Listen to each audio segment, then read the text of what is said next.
on to our next topic. By the way, we are going a little long with our topics today because we're only doing 4 this week. Again, because I said we're not releasing a video on Friday. Yeah. So I want to make sure that we have some good discussion here. This next one is one where I'm gonna bring up some issues, and then I want you to respond because these are things you do not know about. And then I'll give my answer after. So this third topic, we're going to talk about the concerns for the Switch. Now, we might have some external ones, some of our own concerns we might bring up. But I'm going to bring up stuff that we now know based on the previews that have happened. One, the left Joy-Con apparently has a desync or connectivity issue Bluetooth-wise. Game explained in a video where it showed his hand covering it behind his back, and it literally interrupts the whole signal. That's obviously not how people experienced it. They were using it, whether they were too far from their TV, whether it was wireless interference. Don't know. The prevailing thought has to do with Bluetooth and Nintendo for some reason not increasing or not having the Bluetooth connectivity level inside the system or inside the Joy-Cons at a proper level for battery reasons, because it costs more battery power to do that. So that's one thing brought up. Just for the knowledge bank, don't react yet. But it's only happened with the left Joy-Con. It can. That's a little weird. It can happen a little bit with the right, but it's not as bad. It's really hard to notice it with the right. It's very obvious with the left, especially if the left has the control stick that you're running around with all the time. A lot more easy to notice. Right. Link keeps running when you aren't pushing it. That's a lot easier to notice. So there's that. Another thing brought up. This was brought up by Giant Bomb in a podcast. At the time, it's not public right now. It's only for the premium subscribers. So to disconnect the Joy-Con, you're supposed to press the buttons on the back and pull them up. Well, if you just boom on the bottom, it'll pop off. If you just are holding onto them and you push down on the system, they'll pop off. You don't need to push the button to take them off. They will just come off. And obviously the prevailing concern attached to that is, depending on how these things are made, is it going to wear down over time, or your system's just going to fall off. Now, the logical explanation behind this that might ease your mind a little bit, ease your guys' mind a little bit, is someone brought up that the chance are that those buttons, how these things connect are friction based. Now no one's done extensive testing yet, or has any public testing available yet. But there's basically different ways these things connect, and the prevailing thought with the buttons is that it's like a plastic kind of, or a metal like switch thing. You push them down and it just locks into place, and then you have to hit the buttons to unlock it. Well, apparently the idea that's prevailing out there for people who said this isn't a big deal is that it's friction based, and all pressing those buttons does is release a little bit of the friction to make it easier to take off. And apparently friction based stuff doesn't really wear out. Now, no one knows for sure if that's the case, but that's one potential. Some defenders have said, why this isn't a big deal. You actually want your Joy-Cons to pop off if they get hit like that, because you don't want to actually break the lock. So again, okay. So throw that out there. Some other stuff we know. Obviously, no virtual console at launch, no web browser at launch, no Netflix, no any video service at launch. You do need to have a day one update to even access the eShop and any online services. I think that's pretty standard with consoles, but again, it's another thing. You do have to look up the Wi-Fi and download something right away if you want to use online features. Obviously, we know about voice chat with the phone. Trying to think if there's anything else, any other new concerns brought up from the previews. That might be it for the new stuff that we know. So first, just sticking with the new stuff, not bringing up anything else. Any of it worry you? Obviously, the first two that you brought up is a pretty decent concern, and actually the Joy-Con release mechanism was a concern of mine to begin with when I first saw them. I brought up the idea of, just happen to walking around and you accidentally bump it and there goes your Switch.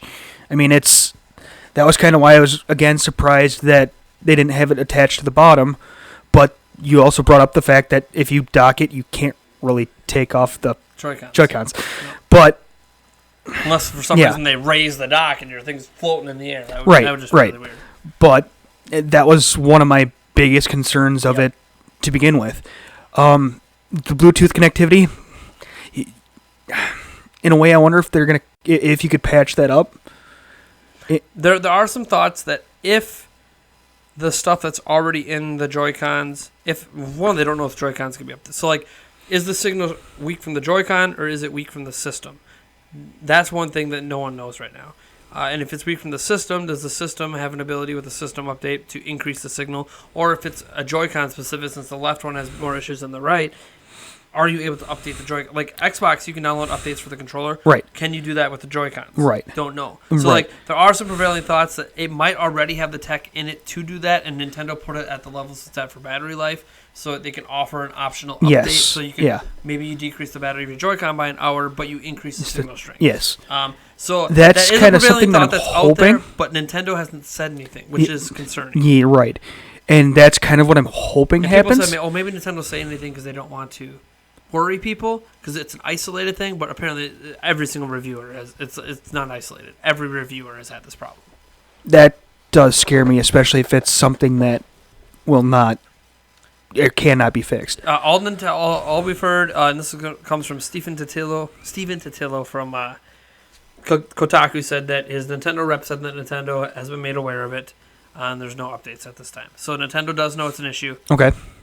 Whether or not they already knew about it before they released it. I mean, you have to figure Nintendo had to see this testing. There's no way that reviewers got it, sat in the living room, and that's the first time it ever got noticed. Right. And why you wouldn't test that to begin with is something I don't know. Well, the thing is, everyone's like, it wasn't an issue at preview events. Yeah, but you're standing right next to the TV. Right. You're not in a standard situation. Yeah.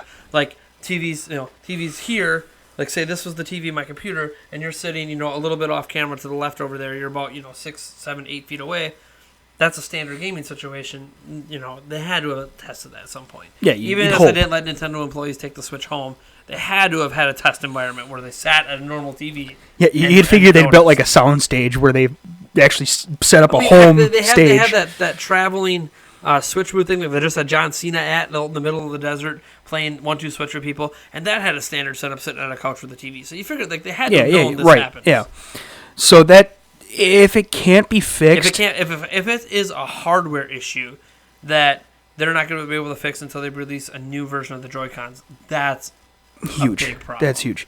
That's almost worse than the PlayStation 4's issue where the thumbsticks, sometimes the rubber on the launch PlayStation 4 thumbsticks would break off. That would suck. But you could always buy little things to put on top of them, replacement ones, as it were.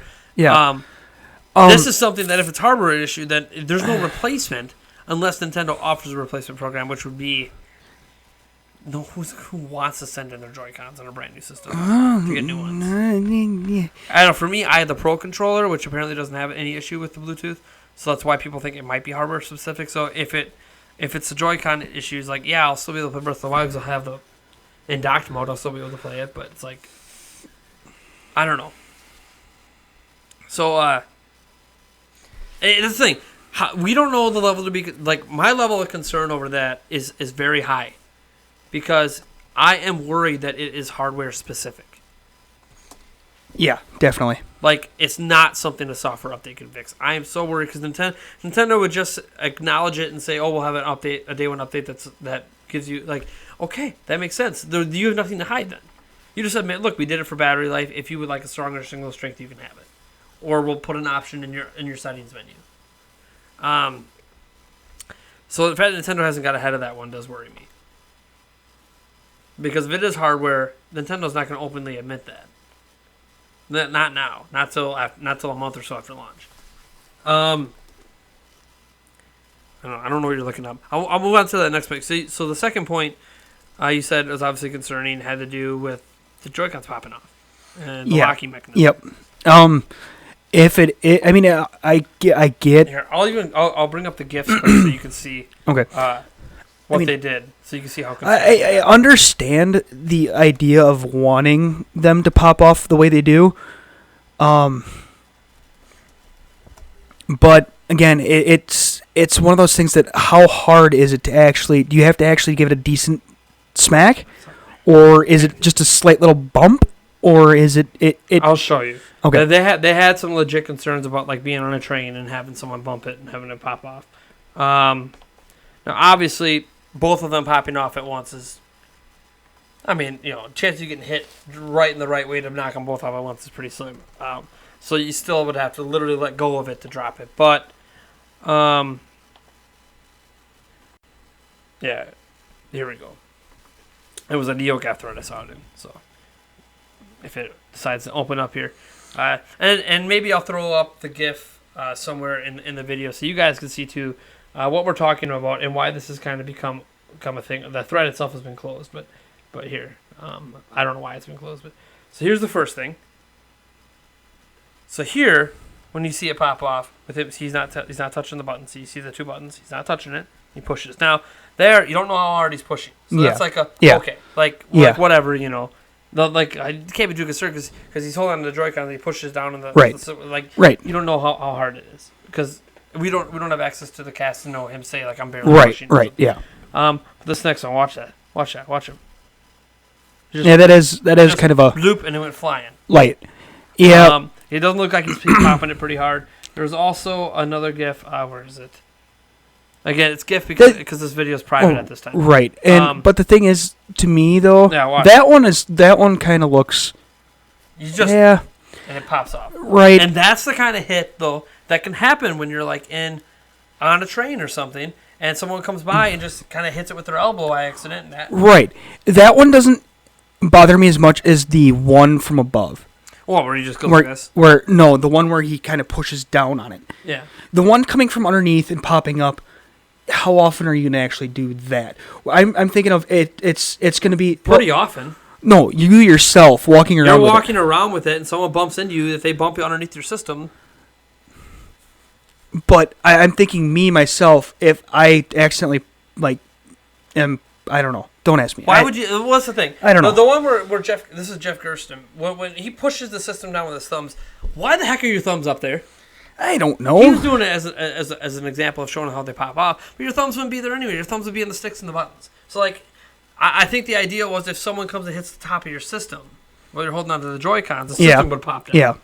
And that's obviously a worry. How many times in class or when you've been out on the playground when you're playing your portable, if you had someone come and slap it out of your hand? Doesn't mean I'd slap them. Doesn't mean I dropped it. But I've had people hit my system or put that down. I've had a teacher slam it or put that down. And it's kind of your fault if you're doing it in class. But you have your switch out, and a teacher comes and hits it and puts it down. Yeah, it's gonna pop off, and that sucks. And again, we don't know enough about the locking mechanism yet. As I said, the prevailing theory, it's friction-based, since it's able to pop off like that, and that this is a good thing because you do not want your locks to break. But it's also a concern. I think it's a legit concern. It's obviously something they would have noticed in testing. I don't think it's going to be... I don't view this as a hardware malfunction like the first one. I think the first one feels like it's potentially a hardware malfunction issue, and that sucks. That should have been caught. This one just feels like it's just how it works. Yeah, and it's always going to be a concern because they come off at the top, and it was the only way to make the system be as smooth as it is. Right. So, again, I think it's a valid concern. The last thing you want to do is drop your expensive tablet. Right. And that might even make people wanting to put a grip case on it when you're on the go even more relevant because you want something to brace in case that happens. So, are you really concerned about it? Because you said before you were concerned about the locking mechanism in the first place. That I was. I guess I don't know the level of concern I should be until I actually get it. Well, and that's the thing. If it's a friction base, I need to know how that friction base works. Right. Is it a friction base where it's just the plastic wears down rubbing on each other and it is going to be an issue? Or is it just a friction base that has to do with the metal? Does it have to, what does the lock actually do? How does it lock it? Right. It's something that I guess, as I said, it's easy to overreact to it when we don't know. And maybe some of you guys do know by now. I don't know. I haven't seen anyone comment on it yet myself. Maybe there's a video out there where someone explains what's going on. Maybe Game Explain has a video out there. I don't know. I've kind of been internet silent today. So we'll move on to our last topic. And as this video version is coming out, literally that Thursday while we're waiting for the Switch, getting ready to go get it, I want to talk about what what we want to play when we're done with Breath of the Wild. Because lots and lots of Breath of the Wild, we could be playing it for months and months and months and months and months. But reality is that that's one game on one system. What are we going to, what is going to be game number 2? First game we both play is going to be Breath of the Wild. What's game number 2 that you like? Eliminate me from it. Eliminate like, oh, I might have a game, so I'm going to play whatever game you have. Like, you personally, what game are you getting next for Switch? I mean, I might pick up 1-2 Switch or ARMS, but more than likely Splatoon 2. Splatoon 2 in the summer. Yep. Okay. And then followed by Odyssey. Sure, not getting Mario Kart 8. Oh, I didn't. I'm not 100% sure in which order. Mario Kart 8 Deluxe comes out before Switch. Okay, then probably Mario Kart. Okay, I figured you were going to get Mario Kart for sure. For me, it's tough because I want to get 1-2 Switch at launch. Don't know if I'm going to have the money for it. If my tax return happens to hit before this Friday, I'll probably get it. If it doesn't hit, then oh well. I have tough because at launch, there's actually a lot of games I want. It feels weird saying that because a lot of people don't think the launch is that great. I really want 1-2 Switch because I want to play with that HD Rumble. And I want to do competitive games against you, looking you in the eye, just because I can. I want to milk that cow, baby. I'll show how good these Wisconsin people can milk those virtual teats. And then I really want to get Super Bomberman R. I used to play a lot of Bomberman back in the day. And this has multiplayer features, and I think that would be a fun thing to play with you. Snipper Clips has been now confirmed for day 1. Really? Yes. Digital, I want it. That's another game that's like, I really want to play that game. Another multiplayer, really fun game. Outside of that, there's not really a lot else I care about in that first month. Don't really care about the Street Fighter, some of the other games. The next game I get will probably either be ARMS or Mario Kart 8 Deluxe after that, whichever one comes first. I think Mario Kart 8 Deluxe is slated first. But yeah, I'm kind of... The thing is, this is the weird thing for me. This is the first system that's come out in a long time where I can literally look at the lineup and basically say, I kind of want all of it. Yeah, I mean... It's weird, because I got the Wii U, but I really only wanted Zombie U and New Super Mario Bros. I didn't really care about the rest. Yeah. Like, it had Madden, it had Assassin's Creed, it had stuff, but I just didn't really care if I had them. I don't think there's a game that I've seen that I'm like, okay, this looks completely and utterly stupid, and I don't want it. And that's saying something, considering that some people think 1-2 Switch looks stupid. I can see where they get it from. I can see, but it's also like, have you played it? No, I mean, and it is a game that's it's basically a showcase game for what I feel the Joy-Cons. Right, and it's hopefully it's kind of one of those surprising things like Wii Sports was. Yeah. Well, the thing is, Nintendo Land was actually really, really, really, really good. Like, I know some people don't think it's like, oh, it wasn't massively popular like Wii Sports. You're right, it wasn't. But there was so much bad messaging with the Wii U. I don't know how much you play with the game and how much you play with the system. Right. I could see. If I would have to say, I would probably say 1-2 Switch is probably the weakest game to me. But it still doesn't look like something that it's like, okay, I'm never gonna want to own it in my life. If I get it, I'll play it. You know, and it's not something that I'm ruling out. And I think this is why I'm confident in my day 1 Switch purchase, because yes, Breath of the Wild, blah blah blah blah. But it's like, but that's not it. When I'm done with Breath of the Wild, there's already games out on day 1 that I still want. Mm-hmm. You know, whether or not I get to them day 1 or not, it doesn't. I still want them. Yeah. Like, this is, you know, 3DS came out. What did you buy on 3DS? There was no killer game, and the games they had, I didn't really care about. So like I bought a launch 3DS with no games, because I didn't like any of the games. I just played the AR games that came with the AR cards, because there wasn't anything I wanted. Switch is weird. Like, I bought the Xbox One so I could play Madden.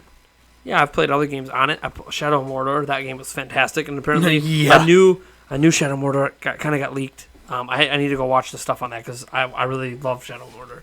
But there's all this stuff, and I'm just I still have some concerns. As hyped as I am for the Switch, obviously the locking mechanism on Joy-Cons, that is something that I'm hoping is just an intentional thing so you don't break your system. Because the last thing you want to do is have people Yeah, break the yeah, lock, definitely. and then you can't use your Joy-Con like a locked in ever again. So like I'm hoping that it's actually a positive that it's like that way, and that it's just enough friction that someone can't come by, slap, and have it fall.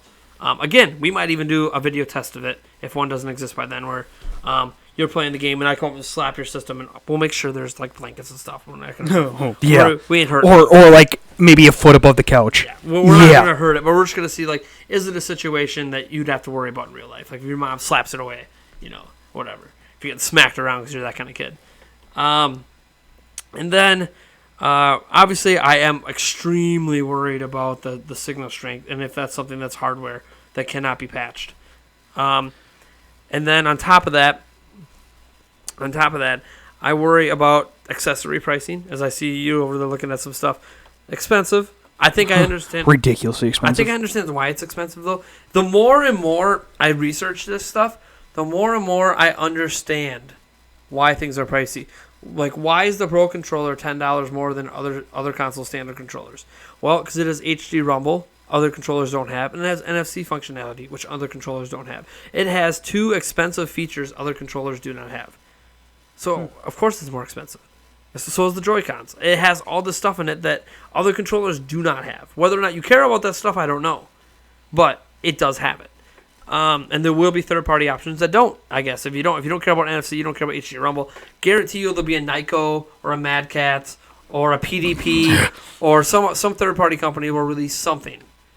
A Rock Candy, like on Xbox, I got a Rock Candy controller, will release something that doesn't have all the full functionality for cheap. It's going to happen. And then other concern, like, the big concern is like extra docks, right? $90. Yeah. So after researching the price of what's included with that dock, which is 3 USB ports and an HDMI out from a USB-C.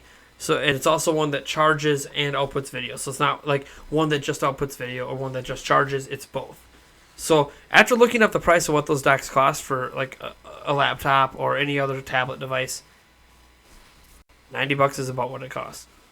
Like 90 to 100, somewhere even 100, up to 150. It would have been nice if it included an Ethernet jack. But personally, I'm not probably going to have wired internet up to it anyways. Just a personal thing. Because I'm probably not going to have access to a wired internet wherever I'm going to put it. But it's like, suddenly it doesn't feel that bad. It just sounds expensive. Because it is such a vital piece to the whole Switch. So it's a vital thing, that dock, and having multiple of them in your home would be really convenient. But I guess it doesn't worry me. Because there's all these things when the prices were revealed that sound expensive as a console game. I'm not used to having to pay that kind of money for it. Yeah. But after doing the research, it's not really overpriced. Yeah. Okay. The only thing that sucks, Nintendo did make it proprietary. So you can't just go grab like a USB-C to HDMI dongle for like $20, a cheapie that doesn't do charging, and then hook your thing up to your TV and play for 3 hours before your battery dies. You cannot do that. And that does suck. But again, did anyone else think Nintendo wasn't going to do the Apple thing and make everything proprietary? Yeah. Of course they were going to. I mean, it's Nintendo. You think they were going to go with USB-C and not make it proprietary to get that video signal out? They'll probably let you buy like a third-party USB-C charging cable. But yeah, you weren't going to get... Nintendo not that dumb. Yeah, there's that. I mean, I say dumb. They're not that consumer-friendly. Yeah. To let you have those kind of options. They want you to buy... Or they want, if you get a third-party one, they want you to get a third-party one that paid them a royalty to have a proprietary piece of code or piece of PCB thing they had to put on the board or whatever that decodes everything. Yeah. You have any other concerns? Those are the new stuff. No, what were some of the other ones? I think the biggest two that I had were just the because the big two we talked about were hardware concerns. Yeah. I guess, we talked about it before as a positive, almost that it doesn't have Virtual Console at launch, doesn't have, really much online stuff beyond being able to play games online and having an eShop. We talk about it as a positive because it makes the system focus on games. Yeah, that's not much of a concern for me at all. But it can also be a concern, not because it's not there at launch, but a concern that we don't know. Right. We don't know when it's coming. We don't know anything about it. Like, what they're doing with Virtual Console, we don't know. And you could argue the fact there's no virtual console, no online services, no Netflix, no other stuff. You could argue that maybe the system's being rushed out. And now you have, you combine the lack of those online features in the virtual console, combined with the Joy-Con connection issue, combined with the fact it pops off. If that's not intentional, if that's not something Nintendo planned, it's just happening. You combine all this stuff together, you can say, man, the system's rushed. Yeah. It should not be on market yet. Yeah. Yeah. I don't think it's a valid concern. The thing is, for me personally, it doesn't kill my hype. But I'm not your average consumer. Right. I'm not the one that's going to be reading those Amazon reviews and seeing people complain about this stuff. Mm-hmm. I already know. I'm informed. I know what to expect. And I'm okay because a lot of times I'm going to play in Dr. Mordor when I'm on the go. I'm not really going to be in situations where I need to worry about my Joy-Cons popping off. Right. And when your Joy-Cons are connected to the side of the system in portable mode, you don't have to worry about the NFC function or like the connection. It's so because I think it still connects with Bluetooth anyways, is what they say when it's connected to the side of the system. But you're so close anyways, it doesn't matter. Right. Yeah. So that issue doesn't exist. And then on top of that, when I even am playing at home, I have the Pro Controller. So I don't. I know and you don't. That was the thing that I was actually. Sorry, I was a little distracted. I actually had an email a couple days ago, and I'm now kicking myself in the rear end because I had a chance to actually pre-order a Pro Controller. And they're going to be so hard to get post-launch. I know, and it just again that was the $70 price tag that just. Yeah, because the Wii U Pro Controller was really hard to get post-launch. It's still different. It's a little easier now, but the Wii U's out of production, so. It's just. It was that $70 kicker that I know again, that was made my me thing, think. But I was like, I know I'm gonna want it. And now that I hear about this potential Bluetooth well, right, issue, and I'm like, I'm so glad I have it. And that's the reason why I went back and looked, and of course now it's. And I was also thinking in the future, like if I do split screen Mario Kart, I don't have to force someone to have to use a side thing. They can use both Joy-Cons, and one can use a Pro Controller. Right. I'm assuming that this isn't a hardware. Well, actually, I was scrolling through some things too. They actually have they did with the Wii. They have the steering wheel. Yeah, they do. Yeah. They announced that. Yeah. So and the steering wheel's not bad. I don't think it's a bad way to play. I personally still don't think it's as accurate, but it's there. It is what it is. It's kind of fun. Like kids and it's kind of fun. Like families, they I'm holding the steering wheel. And yes, it is a dinky steering. Like the Wii one was like this big. This one's like this big. Oh, like, the Joy-Cons are tiny, so it is smaller. But again, it's just an option. It's out there. It's a peripheral. You don't have to have it. The other concern I had is that apparently you can't to charge your Joy-Cons on the charge grip. This is something that I've heard. I don't know if it's 100% confirmed. You have to have the charge grip plugged in to charge your Joy-Cons while you're using it. So I have two concerns with it. One, I wanted the charging grip to be a battery that you charge and then you take it off. You put just an extra. And it just extra juice for your Joy-Cons. It goes from the 20-hour battery life to 40. Doubles it. Right. Yeah. That's what I was hoping. Yeah. So you have to, from what I heard, you have to have it plugged in to charge it. So there's no battery there. So then what's the what's the point then? Well, it basically makes it a wired controller. Okay. Yeah. So you don't have to worry about I guess. The only concern I have is the wire long enough because the NES Mini's wire is like this. Like controller. Now it makes a little bit of sense that you have to hit the reset button to go back to the home menu. So like you need to be close to the system anyways. Yeah. So whatever. And they were thinking because you can plug it into like Wiimotes and use it as a classic controller as well. That like you don't really want a super long cord. But whatever. People are using. If you bought an NES Mini, you're almost using it with the NES Mini. Yeah. But it's an interesting thing that the cord that comes with it better be like a freaking 8-foot cord. No, it definitely. Or longer. I mean, I would prefer a 15-footer, to be honest. Yeah, I don't see that happening. I see the longest being 10. I know. And it's and USB, that's saying 10. So I could grab a USB thing and slap it in an outlet and plug it in. But, like, the idea is they want you plugging it in the external USB port on the thing and you can charge with it. And it's like, that's great, but you better be long enough I can sit on my couch. Yeah. Yeah, hopefully you can just plug it into a USB extender. So, I don't know. And hopefully these rumors aren't true. And or maybe it's not a rumor at this point, but hopefully it's not true and it is a battery. People just haven't played around with it enough. I don't know. Because I get it, because basically I haven't pre-ordered the charge grip. If I find out, I'm going to be doing some research this week, that it is literally just a USB-C port that charges and I have to have plugged in, I might cancel my charging grip and wait for a third-party option that is a battery. So that's ridiculous to me if that's the case. But again, again, this I know this segment's really negative, but that's the point. That is why it's called concerns. Yeah, I want people to know that even though we are, like, especially right now, huge Nintendo fans for what they're doing with the Switch, a big Zelda fans, a big this and big that. That doesn't mean we can't be critical. Yeah, like, there are concerns I have. For my use case, the concerns aren't as relevant. The way I'm going to be using the Joy-Cons for most games are not going to be that relevant. Like when we're doing a 1-2 switch, inevitably, whether I get it, whether you get it, we both have it, inevitably, we're going to be standing close to the TV looking at each other. So it's not probably going to have an issue. Right. But there, the use cases I have, I don't foresee problems happening that I personally have. Yeah. But that doesn't mean it's not an actual issue. I see the issue. If all you bought was that Switch in Breath of the Wild, I could see sitting back on the couch, the distance from this TV, being pretty pissed off if your control stick stops working properly. You just bought a brand new system, and out of the box that has a problem. That's a problem. Or somebody decides to walk in front of you and in front of your TV right at a your critical moment, and all of a sudden you lose. You're holding your connectivity. Switch, and then your son comes up and wants to play it, which I have, and he slaps your Joy-Con, and it just flimsily flies off, and then my other son grabs it and runs off with it and starts putting it in his mouth. It seems stupid, but these are the situations that come up as a parent. Oh yeah, definitely. So there are concerns. And knowing your kids, that's definitely something that could happen. There are concerns, and it is what it is. So. I know we kind of flap at the concerns after we're talking about the next game, but it's just because it's so... Yeah.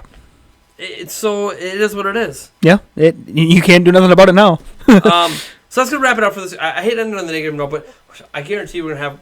At least I hope... Wait. Will we not have one more topic? No. Because we talked about next game. And we kind of okay. So, gotta jump back. So, oops. Yeah. Well, that's going to be a little interesting for editing. I'll fix it. Anyways, thank you guys for tuning in this week. As always, I am Nathaniel Ruffle Jansen. This is Eric Moore. And I guarantee you this. For those out there that have been saying that Eric doesn't say a whole lot, when we talk about Breath of the Wild in the next podcast, he's going to have a hell of a lot to say because he's going to be playing. And he'll have... His journey might be entirely different from mine. So we might even just talk about our journeys, what we've experienced. And then get mad that I saw something he didn't, he saw something I didn't, and be like, where the hell did you go? Where the hell did I go? Yeah, right. Show me your map. I got to see. Yeah, right. Where the heck are you? Yep. Yeah. It's going to be fun. It's going to be great. Can't wait to play it. Nintendo Switch, baby. Oh, yeah. It's out this week. For all the concerns we have. Right. Switch. God. Switch. I'm so excited. You guys, probably the most hyped I've been this whole time, but seriously, if we live stream, let us know, by the way, if you want us to live stream down in the comments below. Us at GameStop getting it, or maybe with the people at GameStop also want to be in the live stream. Oh yeah, definitely. Whatever. Switch. Oh, I'm so pumped. It's finally here. Well, almost here. It's pretty much here. Oh yeah. I feel like I have it already. I wish I did. I have dreams. With Radon Rainbow. Radon Rainbow. Bonus points if you get that reference. Right. All right. Talk to you later, folks. Yep. See you next week. Yep.